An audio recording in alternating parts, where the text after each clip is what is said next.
Let's start our topic, that is a reflection of sound. Reflection मतलब reflect होकर आना, टकरा कर आना वापस, राइट. तो इसमें क्या है, we know that the when light strikes a surface it gets reflected. मतलब अगर लाइट जो किसी सरफेस से टकराती है तो ऐसे रिफ्लेक्ट हो जाती है, हमने पढ़ लिया.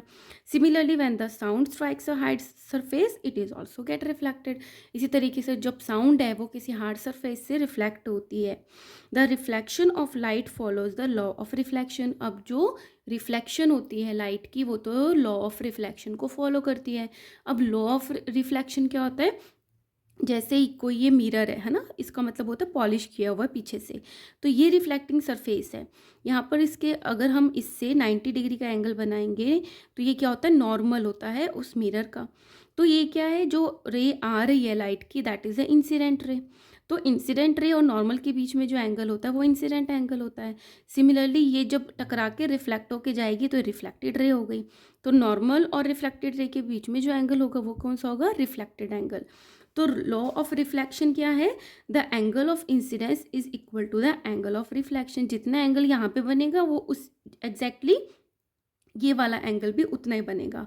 Unlike light, sound does not require smooth and polished surface for its reflection. But sound के लिए, जैसे कि लाइट में तो स्मूथ और पॉलिश्ड सरफेस की ज़रूरत होती है रिफ्लेक्शन के लिए, बट ऐसा साउंड में नहीं होता.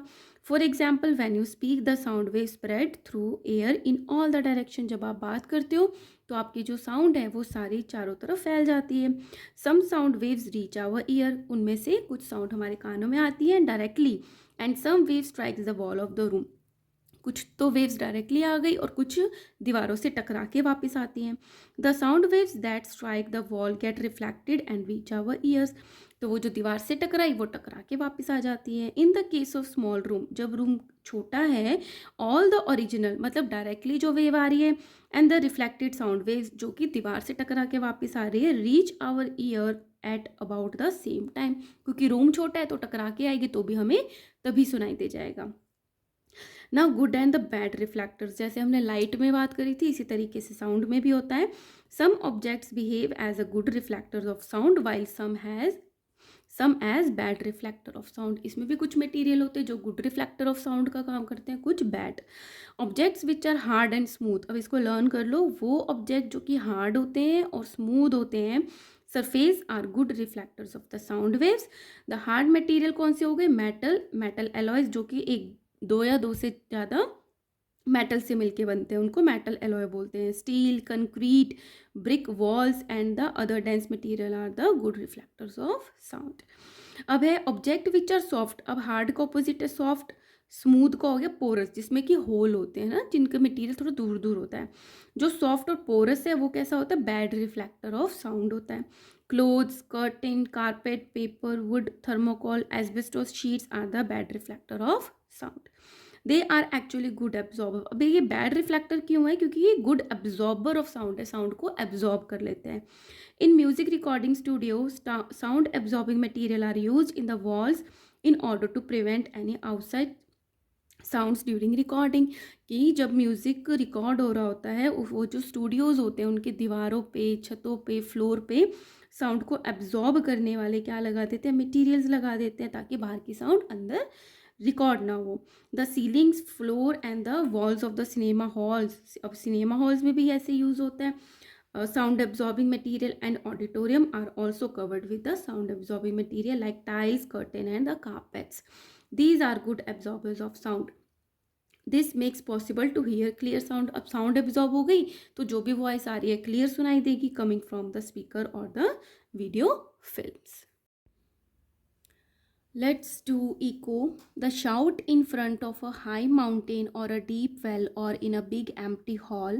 तो जब आप शाउट करते हो किसी हाई माउंटेन और डीप वेल है कोई या बिग एम्प्टी हॉल है, so you here a sound back after a few seconds. कुछ सेकेंड्स के बाद आपको अपनी ही साउंड जो आपने बोली थी वो वापस से सुनाई देती है. This is known as echo और इसी को ही इको बोलते हैं. An echo is the repetition of the original sound heard after the sound is reflected from the distance, dense and the rigid object. तो echo क्या हुई, जो ओरिजिनल साउंड थी उसी का ही रिपीटिशन हो गया जब वो रिफ्लेक्ट होके आती है किसी दूर डेंस और रिजिड ऑब्जेक्ट से टकरा कर वापस आती है, जैसे कि हाई बिल्डिंग और cliff. The human ear can hear two sound separately only when they reach the ear after an interval of 1/10 of a second. तो क्या कह रहे हैं, हमारा जो ह्यूमन ईयर है वो दो साउंड्स को सेपरेटली तब सुनता है जब दोनों के टाइमिंग जो है हमारे कानों तक पहुंचने की वो 1 सेकेंड का 10th पार्ट का इंटरवल होना ज़रूरी है। उससे पहले आएगी तो हम उसको सेपरेटली नहीं सुन पाएंगे। This is a natural feature of the human ear. Therefore the reflected sound which can be heard distinctly. So वो रिफ्लेक्टेड साउंड हमें साफ साफ कब सुनाई देती है, after a lapse of at least 0.1 second. तो 1/10 को जब हम डेसिमल में कन्वर्ट करते हैं तो 0.1 सेकेंड हो जाता है। From the original sound by the human ear is called an echo. और इसी को ही क्या कह देते हैं, इको कह देते हैं। We know that the speed of the sound in air is 340 metre per second and the minimum time required for the formation of echo is 0.1 second. तो क्या है कि जो साउंड की स्पीड है हमने पढ़ा था वो 340 मीटर पर सेकेंड है, और टाइम जो रिक्वायर्ड है हमारे कानों तक पहुंचने के लिए उसका इंटरवल है, टाइम हो गया ये 0.1 सेकेंड। तो ये स्पीड हो गया, टाइम हो गया। Distance travelled in 0.1 second. Distance का फॉर्मूला क्या होता है, distance is equal to speed into time. तो स्पीड होगी हमारी 340 मीटर पर सेकेंड और टाइम हो गया 0.1। ये मीटर पर सेकेंड है, इसमें सेकेंड आ रहा है ना, तो हमने इसकी यूनिट चेंज नहीं करी, तो ये क्या बन गया, मल्टीप्लाई होके 334 मीटर। ठीक है, अब 34 मीटर क्या हो गया, डिस्टेंस ट्रेवल करती है जो साउंड 0.1 सेकेंड में। Thus the distance travel by sound in 0.1 second is 34 metre. This is the twice the minimum distance between the source of the sound and the reflecting surface. अब क्या important चीज़ इसमें समझने की, कि जैसे कोई भी ये सरफेस है, ठीक है, अब जो साउंड है इससे टकरा के वापस आ रही है, तो उसने डिस्टेंस कवर किया 34 मीटर का। तो इसकी साउंड का जो सोर्स है उससे इसकी डिस्टेंस कितना हुआ, ये गया और ये वापस आया, टोटल हो गया 34 मीटर। तो इसका हाफ होगा ना इसका डिस्टेंस एक बार का। सो हम कर देंगे 34 divided by 2 is equal to 17 metre. तो मतलब मिनिमम जो डिस्टेंस है इको होने के लिए वो 17 मीटर का होना चाहिए। सो इसेंशियल कंडीशंस है for an echo to be heard are the minimum distance between the source of sound and the reflecting surface is 17 metre. इतनी मिनिमम डिस्टेंस होना चाहिए। The sound is loud enough to be heard after the reflection. धीरे से बोलोगे तो reflect नहीं होगी, आपको लाउडली बोलना है। And there is a high building और a hill which can act as a reflecting surface, और वहाँ पे कोई रिफ्लेक्टिंग सरफेस भी होना ज़रूरी है। So this is about the echo. Now ecos are used by the doctor to get a picture of the internal organs of the body. अब echo को है यूज़ करते हैं डॉक्टर्स ताकि वो इंटरनल ऑर्गन्स को देख पाएँ। The ultrasonic vibrations reflected by the different parts of the organ of the body help a doctor to make an image of organ.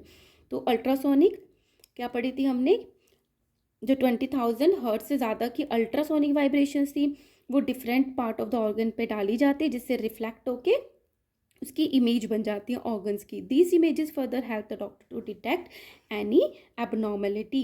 और इसी से ही डॉक्टर्स को नॉर्मल पता होता है, तो कोई भी इमेज आते हैं जिसमें एबनॉर्मलिटी होती है तो उनको पता चल जाता है। Doctors also use this technique to detect the development of the unborn baby inside the mother's वॉर्म ड्यूरिंग प्रेगनेंसी। और प्रेगनेंसी के टाइम पे जो उनकी वॉर्म में, मतलब यूट्रस में जो अनबॉर्न अभी बेबी डेवलप हो रहा है, उसको भी अल्ट्रासोनोग्राफी से ही चेक किया जाता है कि नॉर्मल ग्रोथ हो रही है या नहीं। This technique is called the ultrasonography. इसी को यूएसजी और अल्ट्रासोनोग्राफी कहते हैं। And the technique when used for heart, और जब हार्ट के लिए यही टेक्निक यूज़ की जाती है तो उसको बोलते हैं echocardiography. Okay, now do you know the Golconda fort near the Hyderabad is one of the most magnificent fort in India.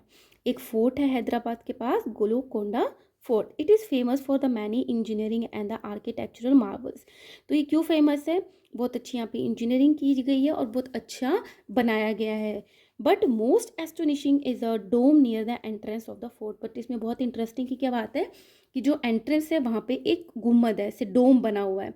तो क्या उसमें इंपॉर्टेंट है, this if one claps at a particular point under the dome, कोई clapping करता है उस किसी particular point भी है डोम के नीचे, तो echoes are heard in the Durbar hall. एक दरबार हॉल है जो कि सबसे ऊंचा पॉइंट है इस फोर्ट का, वहाँ पे उसकी इको सुनाई देती है। ठीक है, the highest point of the fort about a kilometre away, जो कितनी दूर है, किलोमीटर दूर है, तो भी उसकी इको वहाँ सुनाई देती है। इस तरीके से बनाया हुआ है।